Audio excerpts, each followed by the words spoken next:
मुख्यमंत्री नायब सिंह सैनी ने वोट चोरी के आरोपों का जवाब देते हुए किया पलटवार। कहा, चुनाव ऑनलाइन जीते या हारे नहीं जा सकते, नहीं बिकेगा कांग्रेस का झूठ।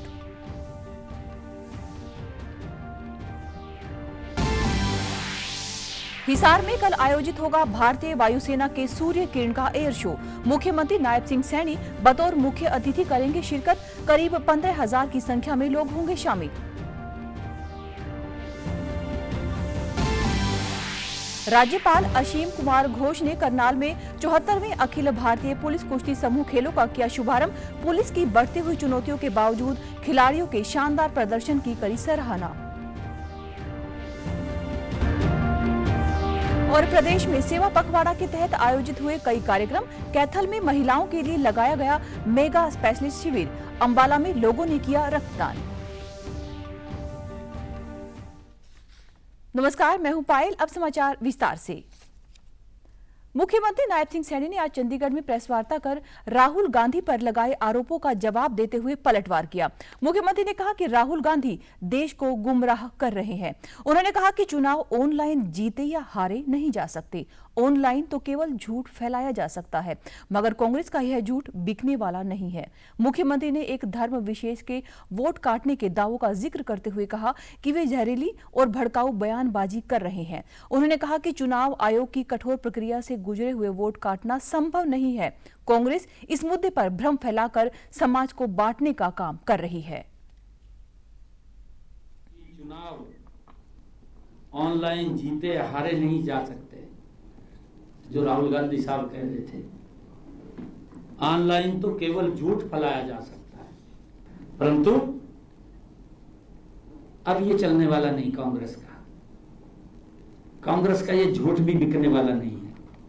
झूठ के ऊपर झूठ कांग्रेस बोलती है और लोग समझ चुके हैं। राहुल गांधी ने कहा, साफ जाहिर है कि वे एक धर्म विशेष के नाम पर जहरीली, खतरनाक और भड़काऊ बयानबाजी राहुल गांधी कर रहे हैं।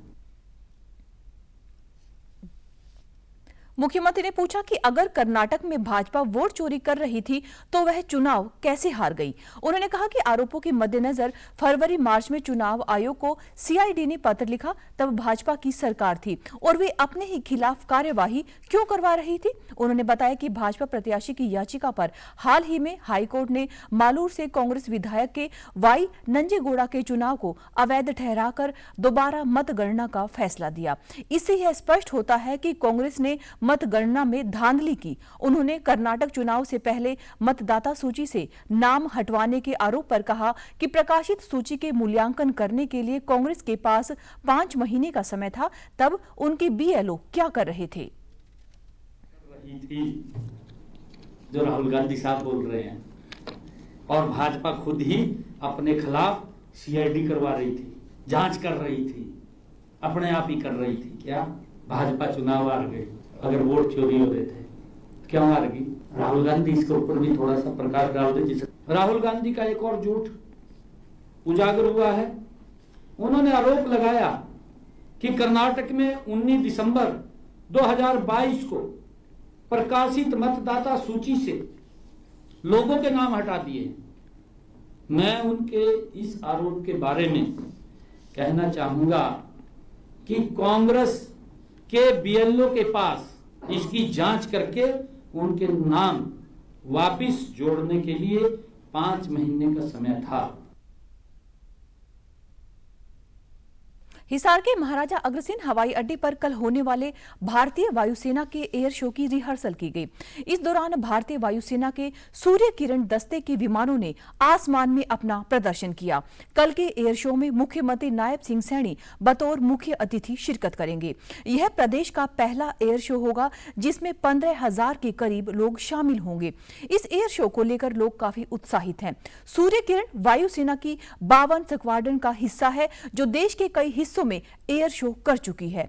एयर शो के दौरान सूर्य किरण के पायलट आकाश में तेज रफ्तार के साथ विमान से उड़ान भर के कई फॉर्मेशन बनाते हैं, जिसे देखकर लोग रोमांच का अनुभव करते हैं।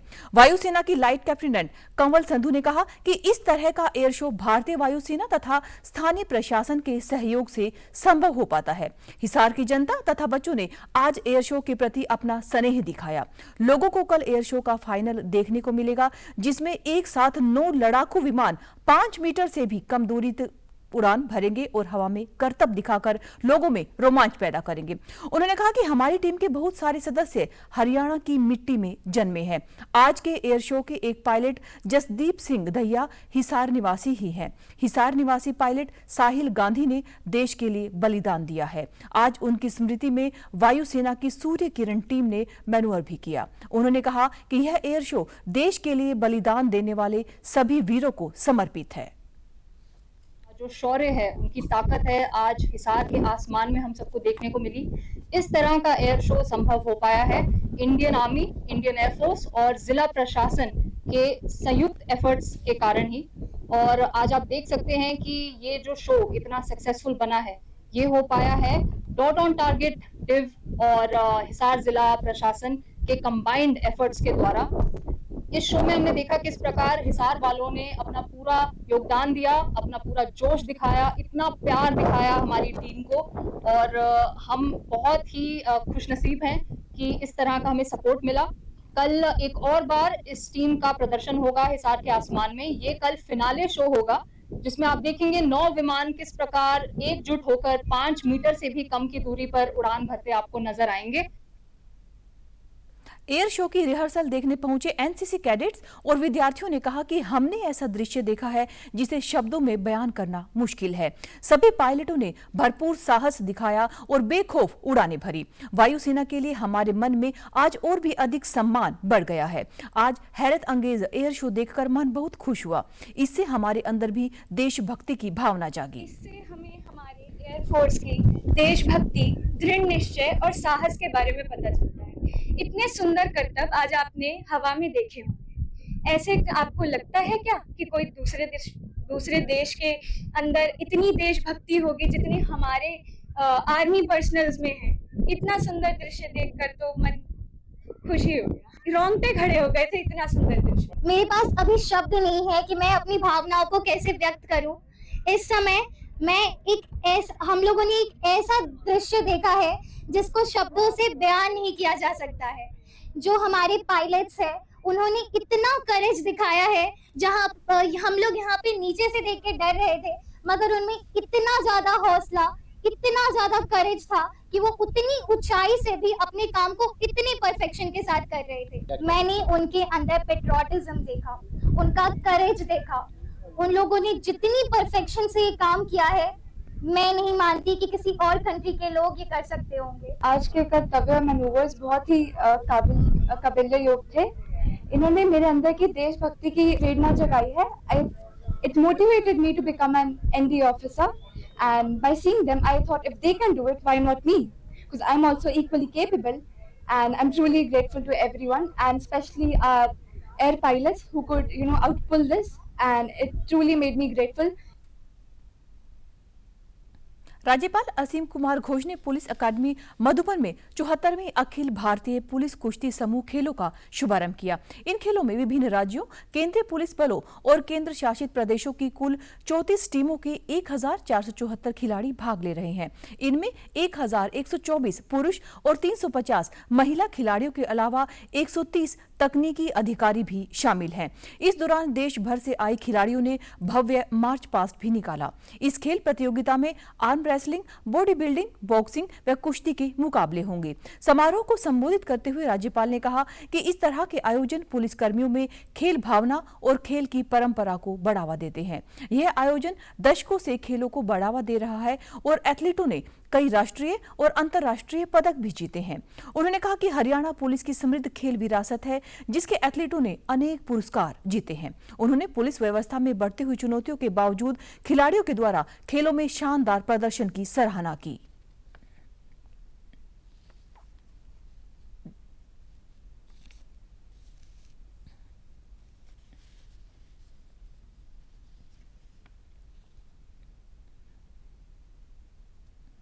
This year,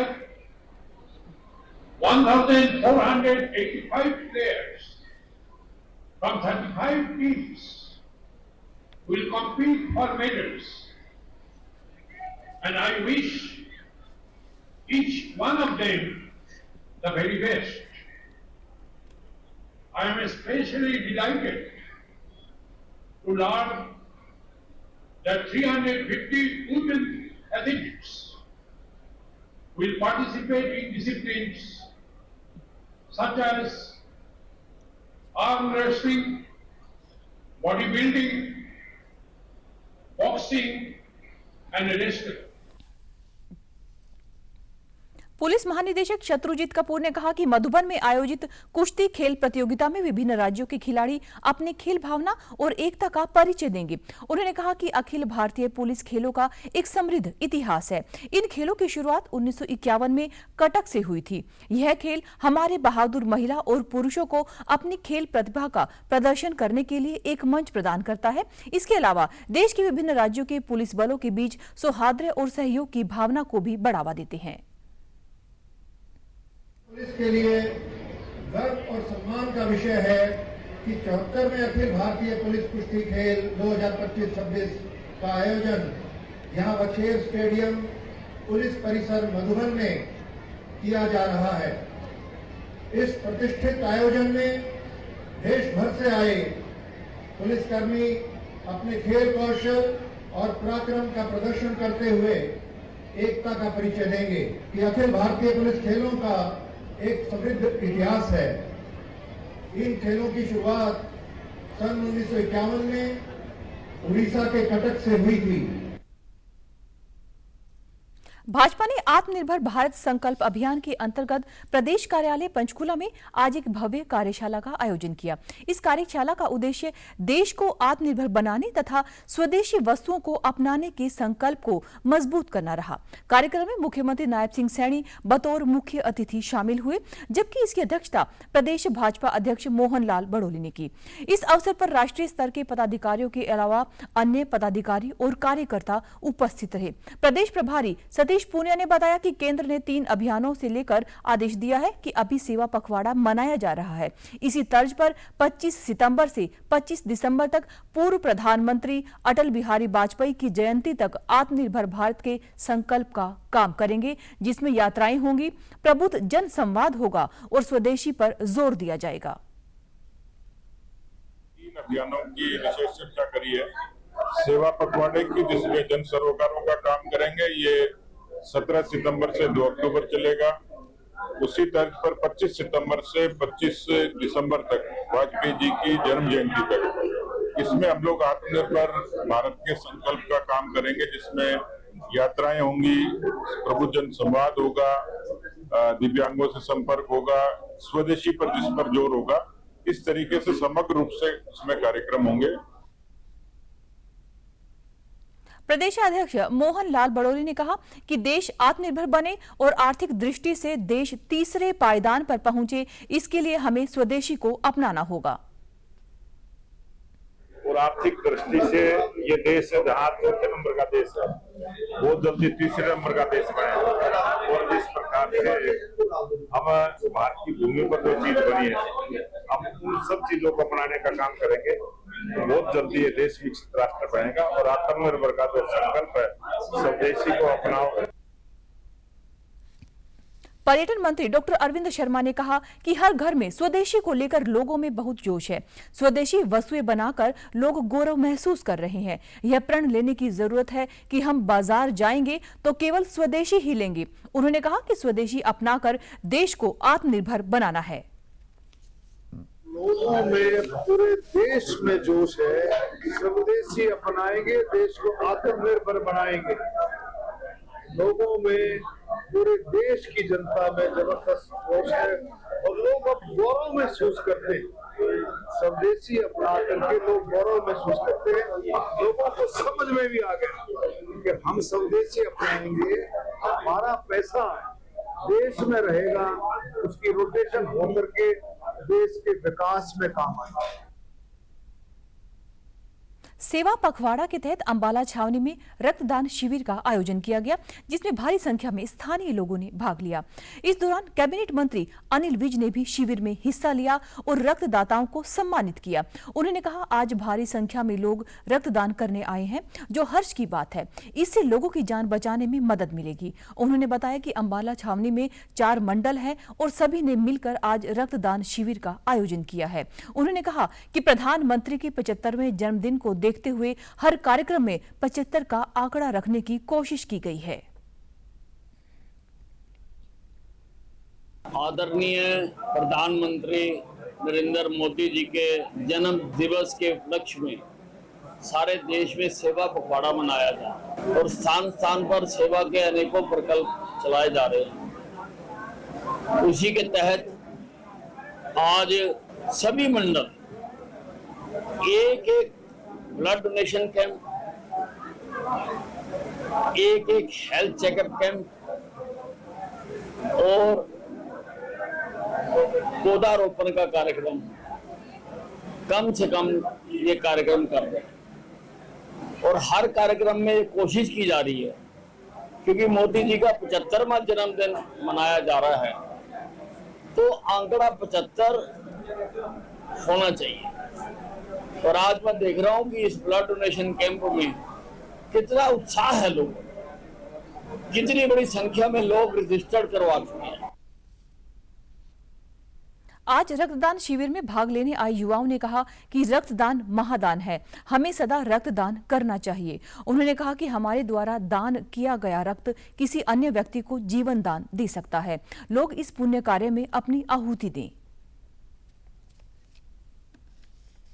हम युवाओं ने रक्तदान शिविर जो ये रक्त किसी के यूज हो सके, मैं 21वीं बार रक्तदान कर रहा हूँ और मैं लोगों से भी ये कहना चाहता हूँ कि हमारे रक्तदान से किसी का भला हो सके, तो आप भी आइए और रक्तदान कीजिए। सदर मंडल द्वारा माननीय श्री अनिल विज जी के नेतृत्व में अंबाला छावनी में अग्रवाल धर्मशाला में रक्तदान शिविर का आयोजन किया गया, जिसमें मुझे आज 44वीं बार रक्तदान करने का मौका मिला। अतः मैं सभी से प्रार्थना करूंगा, विनती करूंगा कि सभी इस रक्तदान आयोजन में रक्तदान देकर पुण्य के भागी बने। सेवा पखवाड़ा के तहत अंबाला में एमएसएमई वर्कशॉप का आयोजन किया गया। इस अवसर पर पूर्व मंत्री असीम गोयल मुख्य अतिथि के रूप में उपस्थित रहे। वर्कशॉप में बड़ी संख्या में व्यापारियों और उद्यमियों ने शिरकत की। इस दौरान व्यापारियों को एमएसएमई से जुड़ी विभिन्न योजनाओं और नीतियों की जानकारी दी गई। साथ ही व्यापारियों की समस्याओं और सुझावों को भी गंभीरता से सुना गया। पूर्व मंत्री असीम गोयल ने बताया कि सेवा पखवाड़ा के अंतर्गत समाज और व्यापार जगत से जुड़े कई कार्यक्रम आयोजित किए जा रहे हैं, ताकि हर वर्ग तक सरकार की योजनाओं और लाभ को पहुंचाया जा सके। उन्होंने कहा कि सरकार व्यापारियों को प्रोत्साहन देने के लिए लगातार नई योजनाएं चला रही है, जिससे उद्यमियों को आगे बढ़ने के अवसर मिल रहे हैं। उन्होंने भरोसा दिलाया कि सरकार हमेशा व्यापारियों और उद्योग जगत के साथ खड़ी है और उनकी हर समस्या का समाधान प्राथमिकता के आधार पर किया जाएगा। जन्म दिवस हमारे प्रधानमंत्री मोदी जी का 17 तारीख को था और आने वाली 25 तारीख को पंडित दीनदयाल जी की जयंती है और 2 तारीख को राष्ट्रपिता महात्मा गांधी जी और जय जवान जय किसान का नारा देने वाले हमारे पूर्व प्रधानमंत्री लाल बहादुर शास्त्री जी की जयंती है। तो ऐसे 4 महान तिथियों को साथ में जोड़ते 15 दिन का सेवा पखवाड़ा सरकार के स्तर पे हर जगह मनाया जा रहा है और उसी को लेके आज एमएसएमई के हमारे जो इंडस्ट्री के साथी हैं उनकी एक वर्कशॉप जो है डिपार्टमेंट ने, विभाग ने आयोजित की थी। मैं समझता हूं कि ये बहुत ही अच्छा प्रयास है, क्योंकि पुराने समय में तो कभी भी जो हमारे उद्यमी थे अपनी बात को कहीं रख ही नहीं पाते थे। आज सरकार सामने से उनको प्लेटफॉर्म दे रही है। आपकी कोई समस्याएं हैं, उनका समाधान बनेंगे, सरकार उनका समाधान करने को तत्पर है। प्रधानमंत्री नरेंद्र मोदी के जन्म दिवस के उपलक्ष्य में चलाए जा रहे स्वस्थ नारी सशक्त परिवार अभियान के अंतर्गत आज नागरिक अस्पताल कैथल में मेगा स्पेशलिस्ट शिविर का आयोजन किया गया। इस अवसर पर कैथल नगर परिषद की अध्यक्ष सुरभि गर्ग मुख्य अतिथि के रूप में उपस्थित रहे। इस विशेष मेगा शिविर में MMU कॉलेज अंबाला से आए विभिन्न विशेषज्ञ चिकित्सकों ने भाग को लेकर और उन्हें निशुल्क परामर्श, जांच और उपचार सेवाएं प्रदान की। शिविर में महिलाओं के स्वास्थ्य की पूरी तरह से जांच कर उन्हें इलाज उपलब्ध कराया गया। स्वास्थ्य विभाग के साथ महिला एवं बाल कल्याण विभाग ने भी स्टॉल लगाकर स्वास्थ्य संबंधी जानकारी प्रदान की। इस मौके पर टीबी मरीजों को न्यूट्रिशन किट व आयुष्मान कार्ड का वितरण भी किया गया।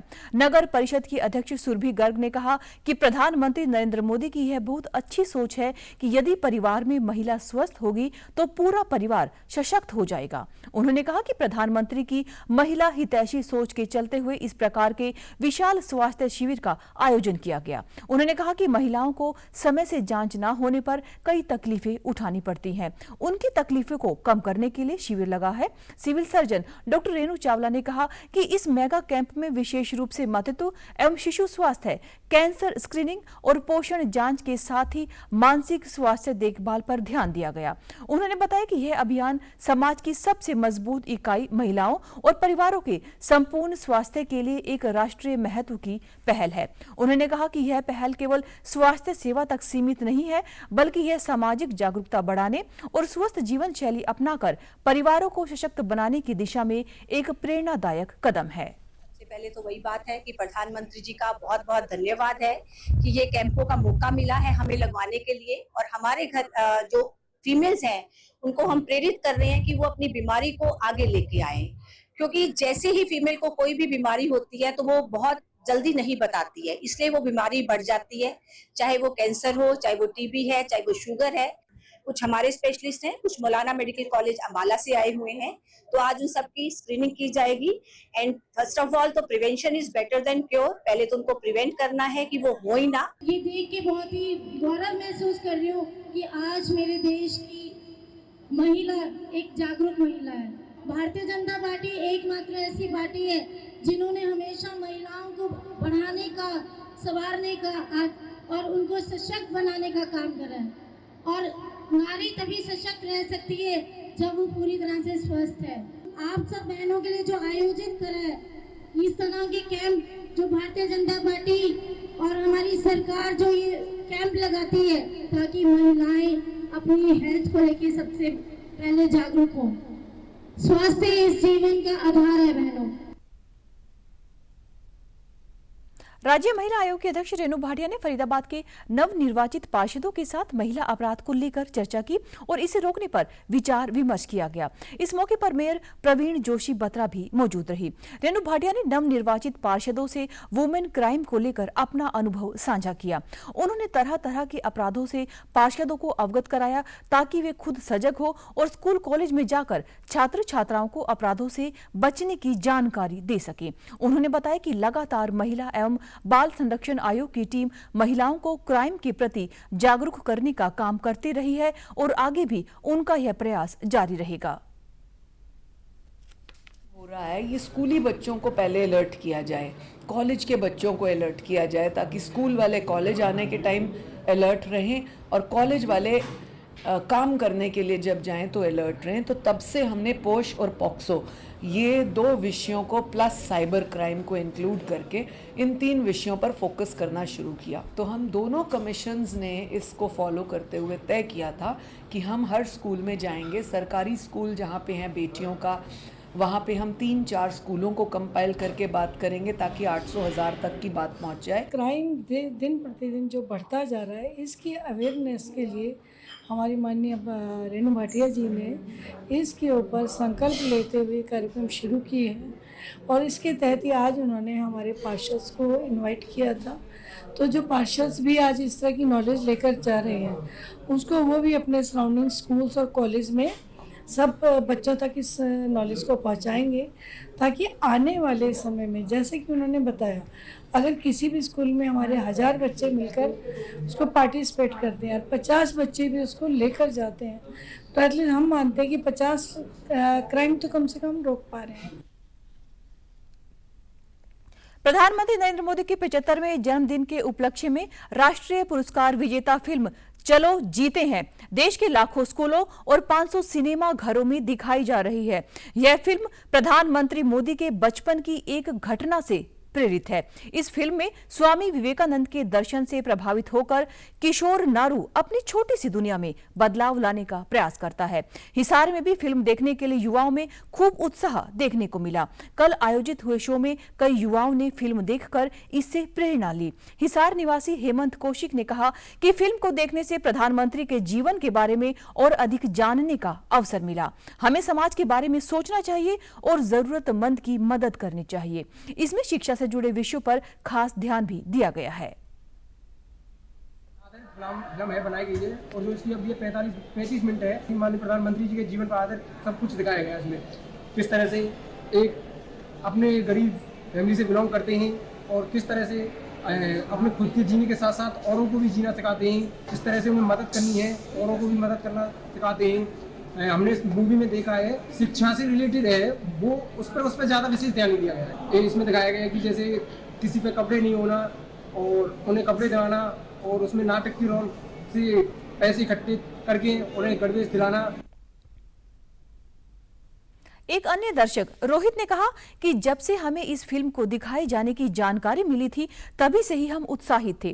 प्रधानमंत्री के सेवा भाव से बहुत प्रेरणा मिली है। उन्होंने कहा कि इस फिल्म का दूसरा भाग भी आना चाहिए जिसमें प्रधानमंत्री के जीवन को और अधिक दर्शाना चाहिए। सौरभ ने कहा कि फिल्म देखने के बाद हमें दूसरों के लिए भी जीने की शिक्षा मिलती है।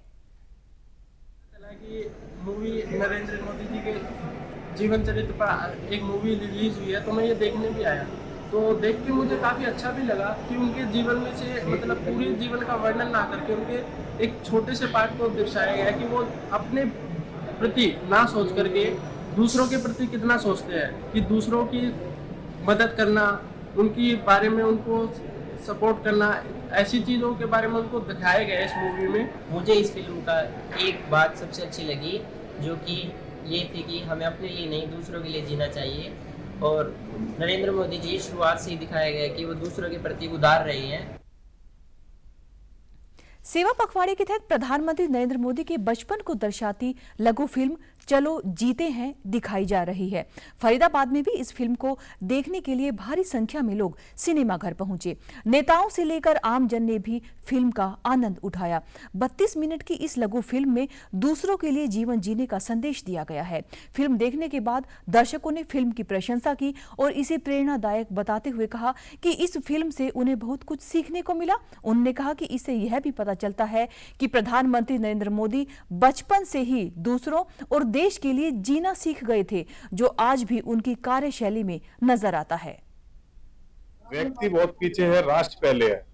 उसमें पूछा गया कि भाई जीवन में मतलब जीवन क्या है, मतलब हम किस लिए जीते हैं, और उसमें दिखाया गया कि उनका दोस्त था, वो पढ़ते थे, एक दोस्त था उसमें कुछ नहीं था, ड्रेस नहीं थी तो स्कूल नहीं जा पाता, तो किस तरीके से हमारे प्रधानमंत्री से बचपन से ही देश भक्ति की जो भावना थी दूसरों की मदद के लिए कि भाई हमारा जीवन क्या है, हमारा लक्ष्य क्या है, वो उसमें दिखाया गया।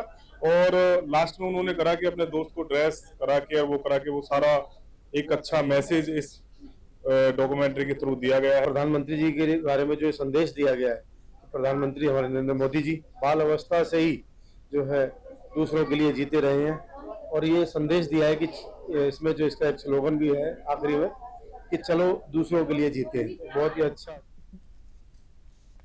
अध्यापकों की भर्ती के लिए हुई एचसेट परीक्षा का परिणाम 30 सितंबर तक घोषित किए जाने की संभावना है। हरियाणा विद्यालय शिक्षा बोर्ड के चेयरमैन डॉक्टर पवन शर्मा ने कहा कि परिणाम जारी करने को लेकर सभी तैयारियां लगभग पूरी कर ली गई हैं। वे आज हनुमान ढाणी स्थित एक बोर्ड कर्मचारी के निवास स्थान पर पत्रकारों से बातचीत कर रहे थे। इसी दौरान उन्होंने परिणाम और आगामी परीक्षाओं से जुड़े कार्यक्रमों की जानकारी साझा की। उन्होंने बताया कि डीएड तथा सीनियर सेकेंडरी स्कूल की कंपार्टमेंट की परीक्षाएं सितंबर माह से शुरू होंगी। इसके लिए परीक्षा कार्यक्रम और व्यवस्थाओं को अंतिम रूप दिया जा रहा है। जिला मुख्यालय पर ही परीक्षाएं ली जाएंगी। उन्होंने बताया कि विद्यार्थियों के भविष्य को ध्यान में रखते हुए परीक्षाओं में पारदर्शिता और निष्पक्षता बनाए रखना बोर्ड की सर्वोच्च प्राथमिकता है। विद्यार्थियों से अपील की गई है कि वे परीक्षा परिणाम को लेकर अफवाहों पर ध्यान न दें और आधिकारिक वेबसाइट से ही प्रामाणिक जानकारी प्राप्त करें। जारी है, जल्दी ही हम रिजल्ट डिक्लेयर करने जा रहे हैं। जहाँ तक संभावना है मैं अभ्यर्थियों से यही बताना चाहूँगा कि 30 सितंबर तक हम कोशिश करेंगे रिजल्ट डिक्लेयर कर दें। कोई थोड़ी बहुत टेक्निकल इश्यूज बीच में है, जैसे कि बायोमेट्रिक वेरिफिकेशन है या कुछ स्टूडेंट्स जो अब अपनी बायोमेट्रिक वेरिफिकेशन नहीं करवा सके, उनके रिप्रेजेंटेशन आए हुए हैं, उनका जैसे बायोमेट्रिक वेरिफिकेशन कंप्लीट हो जाएगा रिजल्ट डिक्लेयर कर दिया जाएगा। अभी 25 सितंबर से बीएड और सीनियर सेकेंडरी और सेकेंडरी क्लासेज की रीअपियर, कंपार्टमेंट, इम्प्रूवमेंट की सभी परीक्षाएं शुरू होने जा रही हैं। हरियाणा विद्यालय शिक्षा बोर्ड ने सभी अपनी तैयारियां पूरी कर ली हैं। तो समाचारों में आज के लिए बस इतना ही। नमस्कार।